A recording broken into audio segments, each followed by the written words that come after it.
My name is Katie Green. I'm the principal advocate at Chameleon. So I'm managing our community conversations and improving our practice for our customers and the community alike. I'm really excited to be here with Chris Strobl from Cedars-Sinai, who did a really cool conversation at our Unite Summit recently. Chris? Hi, I'm Chris Strobl from Cedars-Sinai. You'll be hearing a bit more about me here shortly, but the short version is I'm the senior optimization engineer over there, and I set up all the A/B testing and experimentation. Just to give a little bit of context before we get into it, at the Unite Summit, we were talking largely about the future of experimentation and what innovation in AI means for programs like yours. And I know so many people who are going to watch this are going to see themselves in your presentation. So for the context of the presentation, when we were at Unite, we dove into three main buckets of innovation with AI, and that is ideation, execution, and analyzing. And so we're starting where all good ideas start, the ideation phase. And Chris, we're really excited to go through your presentation on how good can AI tests be. Take it away. So prompt-based experimentation is a new, wonderful tool that has been introduced into Chameleon recently. And if you're familiar with ChatGPT at all, or those types of tools, basically it's something very similar to that that's been added into the Chameleon system to where you can just write prompts. You can even just use natural language and say like, hey, on this page here, I want to move this thing around, or I want to run this type of a test. I want to kind of change the page. And you can just kind of describe what you want done to the page, what changes you would like done. And the system will think about it briefly, and then it will actually make those changes for you. So you don't have to write hundreds or thousands of lines of code anymore. You can just say like, I've got this great idea. I don't know exactly how to do it. I don't feel like writing thousands of lines of code. And you can just have the system take care of it for you. Leveraging agentic AI is the future of how we make this faster for all of us. And so I do just want to underline the ease of prompt-based experimentation. It stretches into ideation. And I know so many people are leveraging different AI tools. And the difference with agentic AI is that it is beyond generative, right? It's going to be able to produce this code. It's going to be able to get this test all the way to launch for you with just a few words instead of lines and lines and lines of code. We're talking 3 clicks from start to finish. And it really empowers people like Chris who have small teams, right? Chris, I know you're going to get into that in your presentation, but these small teams are able to do so much more when you're able to leverage an agentic tool like prompt-based experimentation, which you may hear referred to as PBX throughout this presentation as well. So let's get into it. So first of all, who is this Chris guy that is going to be telling me all this information that I'm about to hear? Well, just like you heard, I am Chris Strobl, work at the Cedars-Sinai, the big hospital in LA. And I've actually been a front-end web developer in some way, shape, or form for 27 years now. So I've seen a lot of things over the years. And then I've been in the experimentation space for 16 of those years. So a lot of A/B testing under my belt and a lot of different personalizations and things. And I feel like I've seen it all at this point and the evolution of the experimentation industry over that time. Another important thing to know about me, I am not a designer. I am definitely a developer. So as will be evidenced in the following slides, design is not my thing. And that's one of the big reasons that I like the prompt-based experimentation so much is I can actually have it to help me out with that kind of stuff. So let's dig down another layer. What is Cedars-Sinai? So here are some gratuitous facts that we are quite proud of actually here at Cedars about a lot of the things that we do. So we are a nonprofit academic healthcare organization. So not only are we a hospital, but we do have a lot of dedicated research facilities where we do a lot of experimentation in the healthcare space as far as figuring out how to make the world a better place. That's kind of what we try to do both offline and online. And so we're real proud of a lot of our standings in a lot of the different categories. We're number one in a lot of different stuff, not only in the nation, but around the world. A lot of people will travel in for specific things that we do. And we got the Olympics coming up, and we are the official medical provider for the LA 28 Olympics. So a little bit about how we do things at Cedars as far as our experimentation program. So roughly on average, if you kind of average everything out, we're running about 36 tests per year. When I say we are running 36 tests per year, that really means me. I'm the guy setting everything up. I'm kind of the one-man show as far as like the development and the analytics side of things. I do actually work with a small organization of around 8 to 10 people, depending on how you draw the line. But as far as actually where the rubber meets the road, I am the one putting everything into the tools. And that's why I'm so excited about the PBX system and having this prompt-based ability to just kind of have it help me out with the things and crank out more tests in a high-quality manner. So the way that we're structured internally, so there's the development team, you're looking at them, that's me. And then we have a variety of product owners that kind of own different areas of the site. Those are the folks that are kind of coming up with what type of A/B tests they want to run. So some of the ideation tools that are becoming available now are very exciting for us. That's really going to help us out coming up with what should we be changing on our site to make it easier to use. I do also work with designers. Like I said, I am definitely not a designer, but I do work with folks that tell me how to make the things look great and make the user experience nice and smooth. And then we have a few other folks that are on the analysis side that they do kind of the regular site analysis, not just the A/B testing specific analysis like I do. And then other just regular, the IT website folks and the mobile team and all those guys that I will interface with every now and then if we have some kind of A/B test going on. Then kind of in the background, how, things run on the office side of things. We're using Jira just to kind of track all of the requests that we're doing, and Figma with our designs as well, which I can actually just take pieces out of Figma and just plop them right into the PBX system, and then it will create those for me. It's fantastic.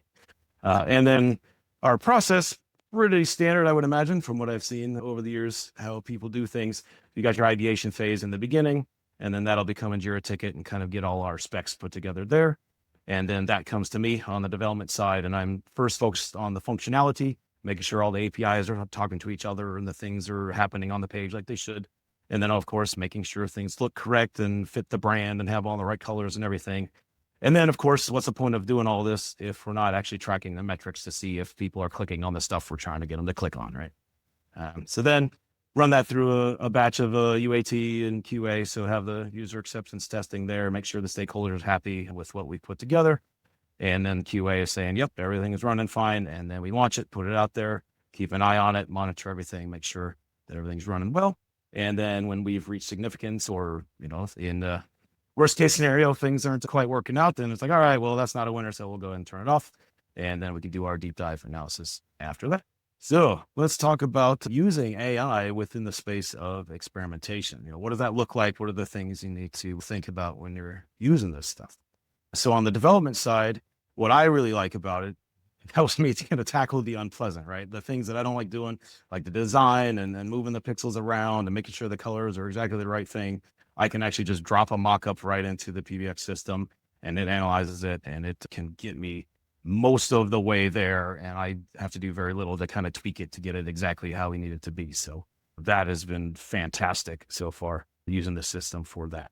It's also really good for iteration. And so it helps you kind of rapidly progress through different variations. And so you can kind of step through, and especially if you're not quite 100% sure how you want something to look, you can use PBX to say, oh, okay, yeah, you know what? Instead of black, let's try gray, or okay, instead of that thing being on the right, let's try moving that over to the left. And you can just quickly iterate through and try different things without having to rewrite everything. You can just toss a couple of sentences at the system and say like, hey, yeah, move that thing over there, and it'll do it. So it's really nice. You can very, very rapidly iterate through different ideas if you want to kind of try different things. It's really, really good for that. And then something that the PBX system is actually really good at is making sure that the user experience is solid. And so you can actually come up with all your different scenarios because it's so easy to create all these different variations.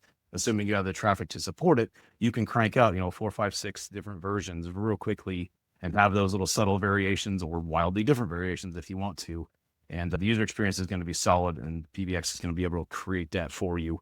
And you can have kind of as many as you want or as many as you need without having to manually generate all of the different ones yourself. And it's also really good at making sure that user experience stays solid, and it makes sure that as you're clicking around on the pages and things are moving around, that things are still functioning correctly. So that was really nice to see as well as I've been using the system. And then you got your idea of flexibility, right? So you can generate, like I said, really, really simple things if you want to. If you just want to hide something on the page and that's your test because you want to see if people are even bothering to click on it at all, you can do that. Or if you want to completely redesign a page, you can do that too. So the full spectrum really is available as far as what you can do with this system.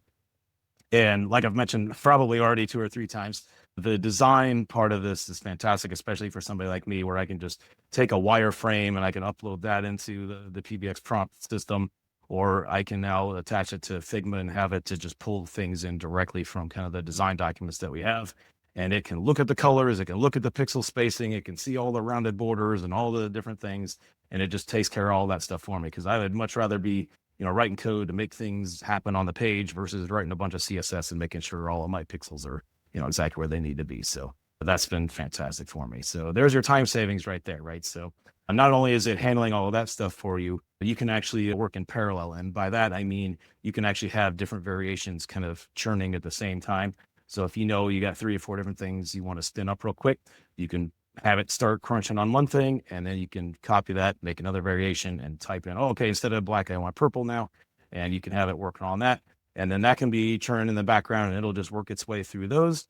And then while that's working, you can go off and do whatever other thing you need to do that day. So yeah, the time savings have been really good with PBX as well. Okay, so I want to show you a few test concepts that we have used the PBX system for. So we had a variety of different things that we use. So one, we definitely use the ideation tools to really analyze the page and figure out like, oh, you should probably run a test based on this. And then there was another test idea that we already had. That's the urgent care idea, where then we were able to use the PBX system to just execute that test for us. And then there was another use my location test on the Find a Doctor page. So Cedars-Sinai, one of our most popular pages is the Find a Doctor page. People are on there all the time looking for their specific doctors and trying to figure out where the offices are and all that kind of stuff. And so we're always trying to look for ways to make this page easier to use.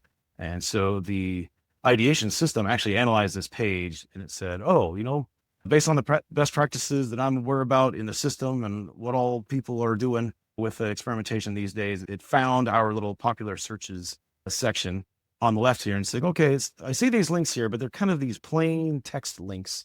They're really important, but they may not be obvious that you can click on them, and people may not be super aware that that's the functionality there, and that's how you use that. And so the ideation mechanism actually identified that, oh, this would be a good area to kind of make a tweak to the page, make these a little more obvious, a little more visible, that they are clickable, make them a little bit bigger. And so it actually recommended converting them into this pills style, which we do have present on other areas of the page. So it was aware. They're like, oh, you guys are already using these pills for other clickable stuff that's pretty important. So why not try that here and see if you can make this page a little easier to use. And so not only did the ideation system kind of come up with that, it's also able to generate giant block of information you can then enter into the PBX system.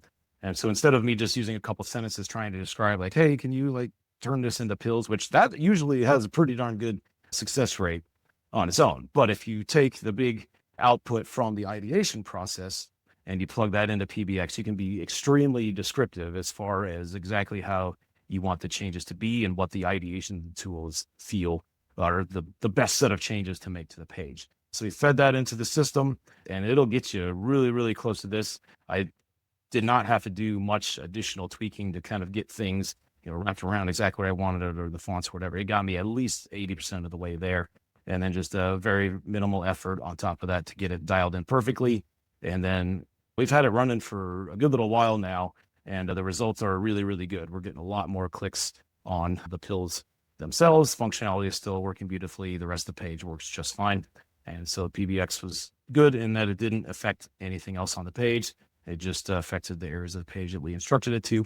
And it was able to spin up that test with really hardly any coding on my part at all. I was just able to use the prompts, put them in there, and have it spin up this test variation. So it's been working great. The ideation system is really nice that it can analyze the entire page. It can break down the different sections, and it's able to recognize, oh, this is a navigational piece, or this is a search piece, or this is kind of where the results show up on the page, and this is just gratuitous content over here. And so it's able to look at the different kind of content areas and the structure of the page. And it gave us quite a few different recommendations, and not only based on kind of the area of the page or the type of the subsection of the page, but it also kind of takes into consideration kind of how people may use the page. And so we, of course, have the traffic numbers on our side, and we know like, okay, which pages are good to like run tests on so that we're going to be able to reach significance pretty quickly. And then the ideation system is able to look at the page itself and make recommendations just based on the best practices that it knows about. And so, yeah, it gave us quite a few different ideas, and it also prioritizes them as well. And it says, okay, I feel like this change is going to be the most impactful. And so the pills change recommendation was actually one of the higher prioritized things in the results that we got back. And so, yeah, we decided to do it with that one. The giant kind of prompt I was talking about before, where you're able to just take that straight out of the ideation system and plug it right into the PBX side and just paste that in there, and then you're off to the races. And it's that very descriptive kind of objective data that you feed into the PBX system, and it gives it kind of the intentionality. It gives it a little bit more context on what we're trying to do. So the ideation is really good about spitting that out, not only so that we humans can read through it and understand, oh, okay, this is why it's making the recommendation, but you can also then feed that into PBX and not only tell it like, okay, we want to put these pills here, but it kind of gives it a little bit more reasoning information. So that kind of helps guide the PBX system and how exactly you want to make those changes to the page. And so, yeah, that got me for this one. That got me probably, I'd say 95% of the way there. I really only had to tweak a couple of little minor things. I was able to get preview links generated very quickly thanks to the PBX system. Sent those out to the stakeholders and the design folks, and they looked at it and they just wanted to kind of tweak a little spacing here or there, or maybe make this a 2-pixel border instead of a 1 pixel, or that kind of thing. Just very minor things, and get the pixels to wrap or get the pills to wrap a certain way. And yeah, it got us about 95% of the way there. I only had to make a couple of little style tweaks, but all the functionality stuff was working from the very beginning. So yeah, it was great. That is super interesting stuff. I think that you being able to get 95% of the way is such a tremendous leap. You're showing such a huge difference in production time. And something that I see is a question a lot when we're talking about leveraging agentic AI, especially when it comes to ideation, is how are we measuring that these are better ideas and not just faster ones, right?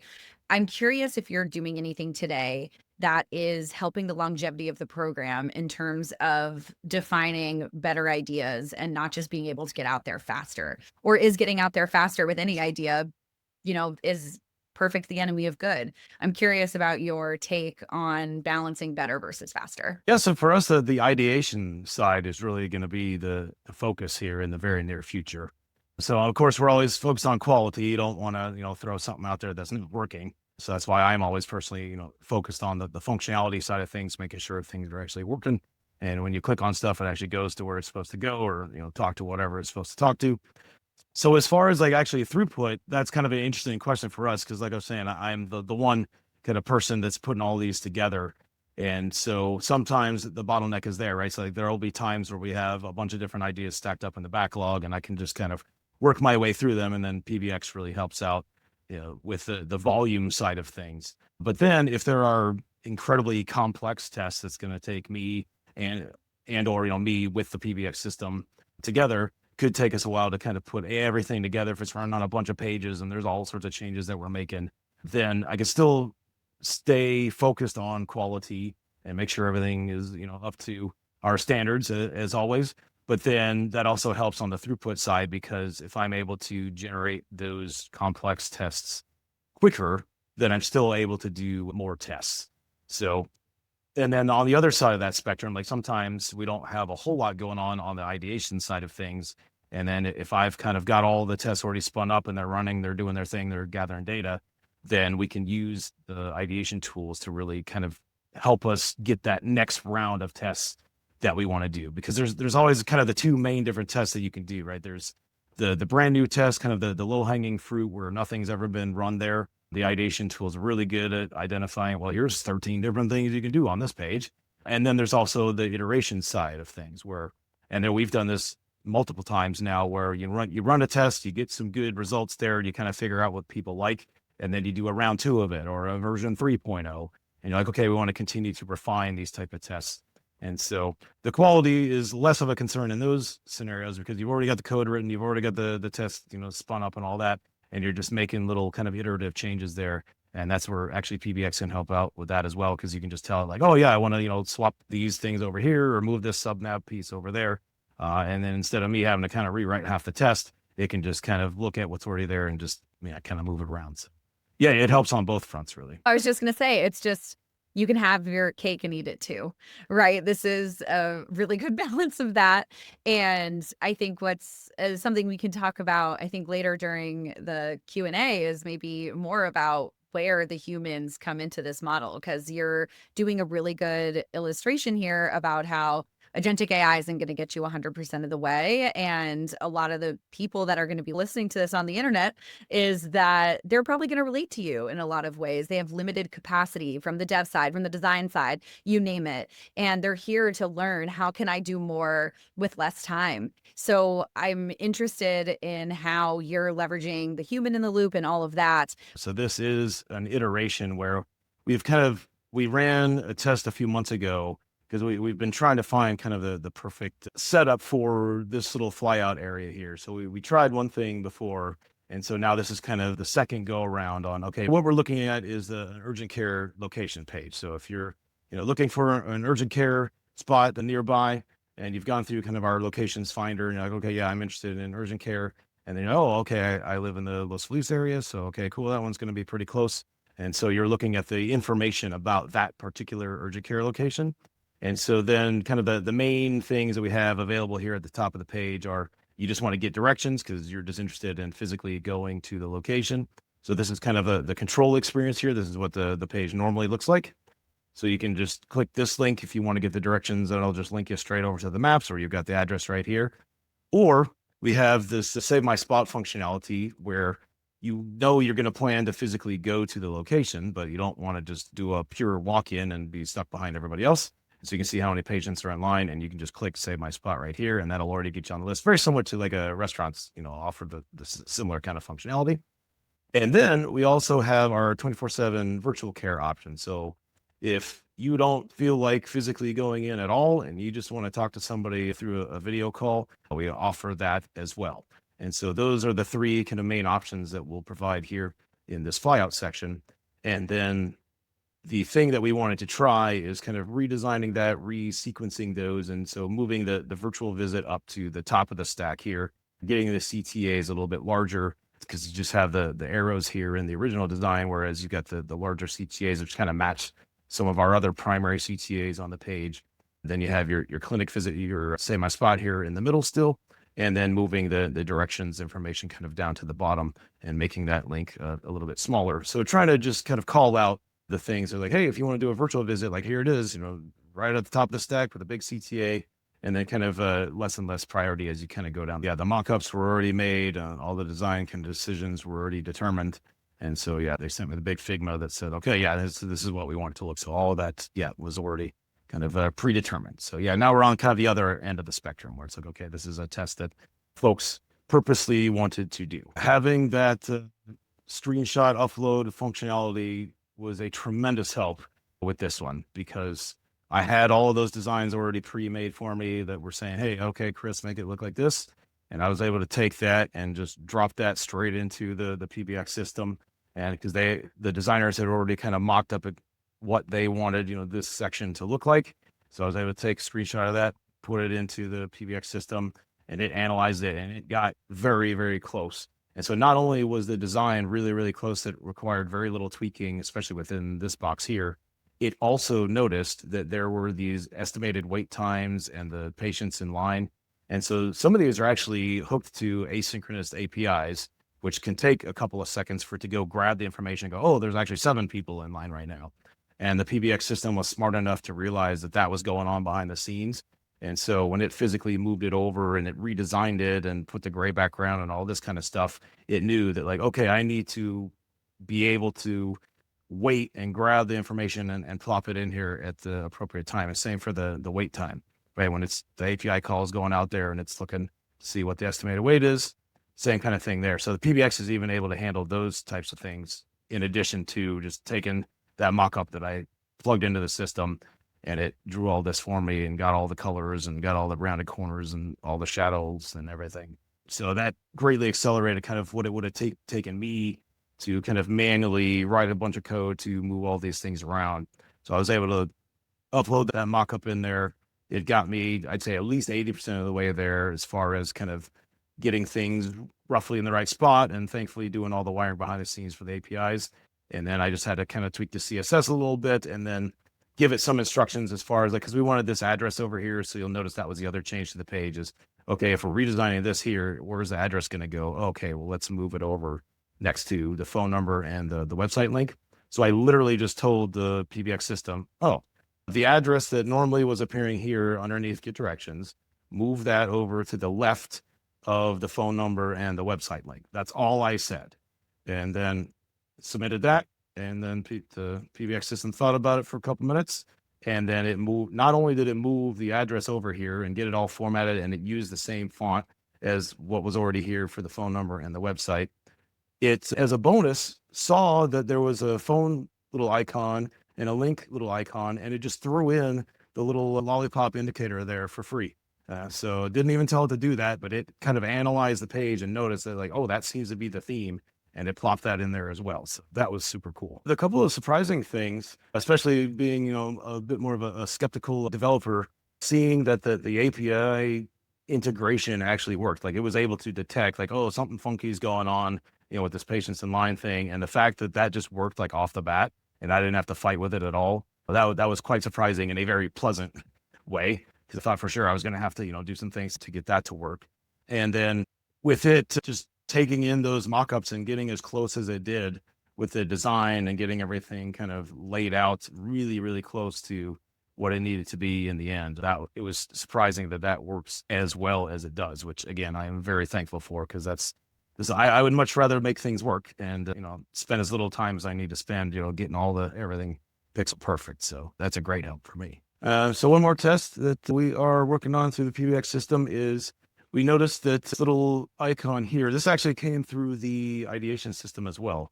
It had noticed that there's kind of this little arrow here, which some of us know what it means, and maybe some folks don't. When we proposed this test back to the stakeholders, so because the ideation system came up with this, and then we ran it back by the stakeholders saying like, hey, the system's identified, maybe we should make a change here to our kind of location lookup thing. That some of the folks that kind of run these pages, they weren't quite aware that, oh, you can actually click on that thing, like it's actually going to do something. So I was like, all right, this is clearly a good idea that we need to try on the page.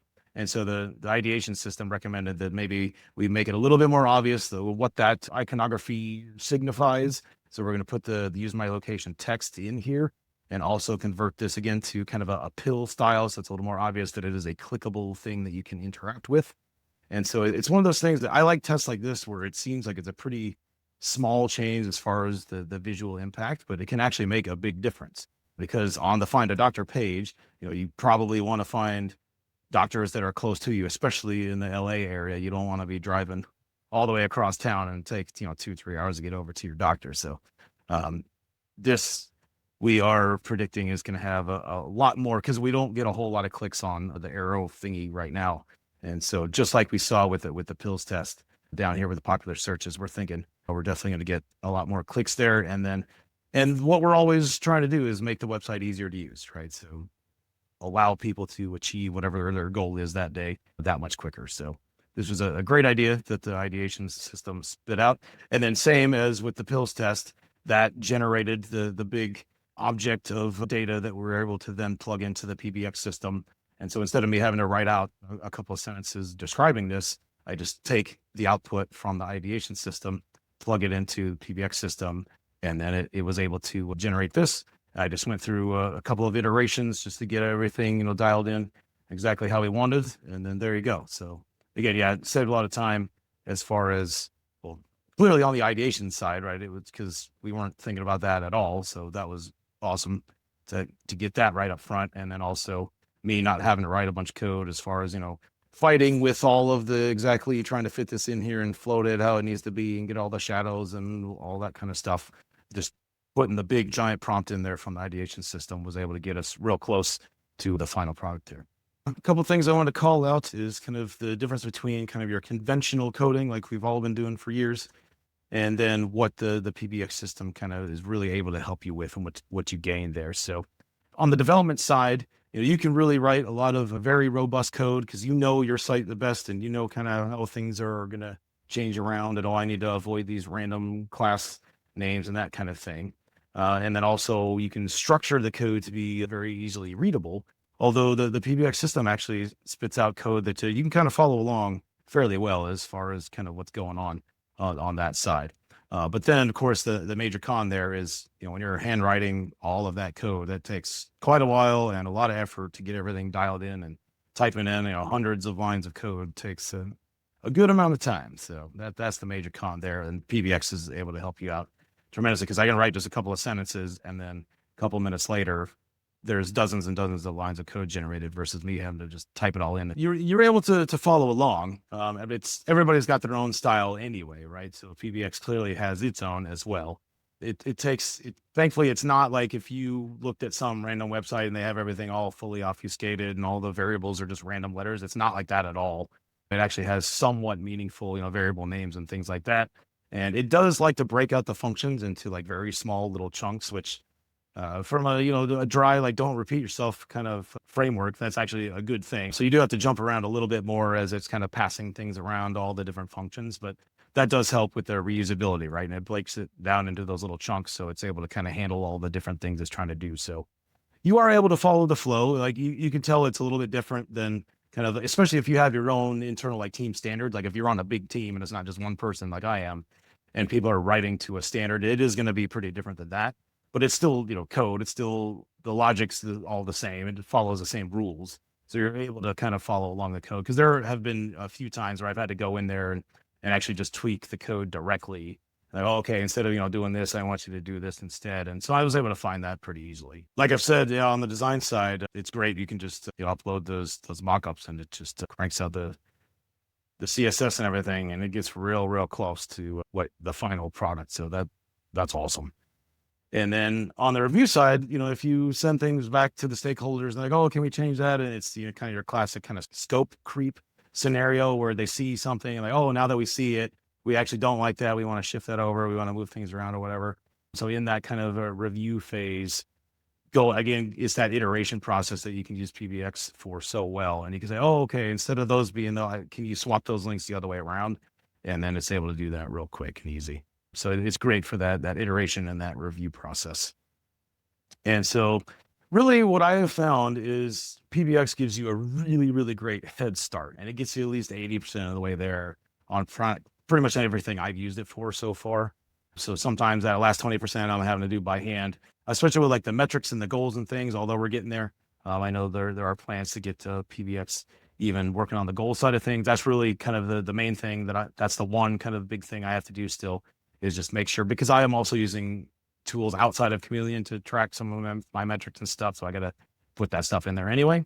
So it gets me 80% of the way there, at least, if not 95 in some cases, like we were talking about. And then just a little bit of tweaking just to get things kind of dialed in at the end there. And then also that iteration, like I was just talking about, right? If you want to just kind of do those subtle changes once people start seeing things, it's great for that. And then really, after you've used it a few times, you've gone through the cycle a few times, you start to get a good feel for kind of what cadence and balance like works best for you. So it's like, okay, how much stuff should I be going through PBX for? And how many times should I be iterating through there? And like, what's that tipping point versus, oh, okay, now there's enough code generated. Let me just go in there and tweak a couple of things by hand, and then it's done. And you start getting a pretty good feel for where that balance is after only just a few times of doing this. It's like, okay, like I need to handle the metrics. I'll do that every time. But then, if I needed to like move some things around or do some final kind of visual tweaks, PBX is great for that. So I personally have kind of figured out where that line is for me.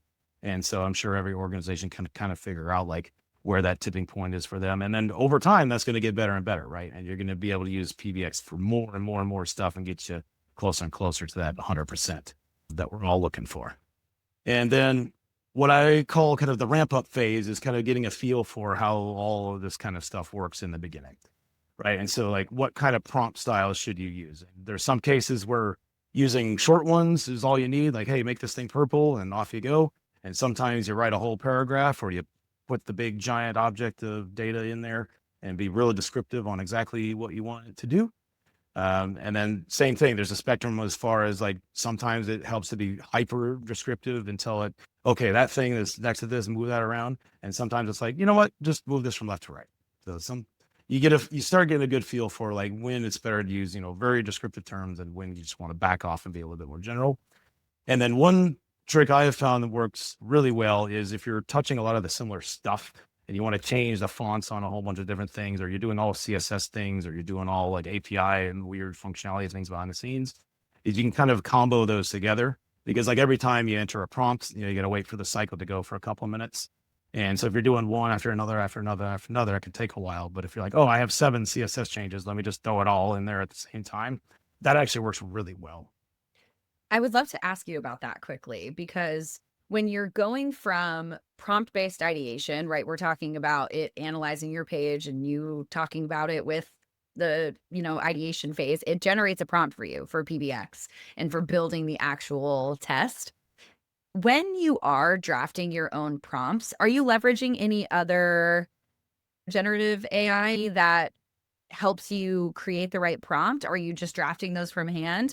I'm curious how you're leveraging your knowledge of the prompts, right? Because the thing we know that AI garbage in, garbage out, right? Is the thing we hear all the time. So when you're prompting with PBX, when you're not using ideation, when you're not provided a prompt from the tool, how are you making sure that you have a really consistent framework for a good prompt so you get it right on the first couple of goes, right? Iteration always exists, but are you using any other tools or are you just drafting it because you know it so well now? No, I'm just doing it straight in the system. I'm not using anything else or any external tools. Because, yeah, you do fairly quickly during this ramp up phase, you get a good feel for, oh, this is going to work better for what I want to do if I give it more of a simple kind of generic prompt. And then, oh, wait, no, for this thing that I want to do, I should probably give it a whole paragraph and be very descriptive of what I want to do. You start getting a pretty good feel for that fairly early on. So, even just a half dozen tests in or so, then you start getting a feel for, okay, which end of the spectrum do I need to fall on that?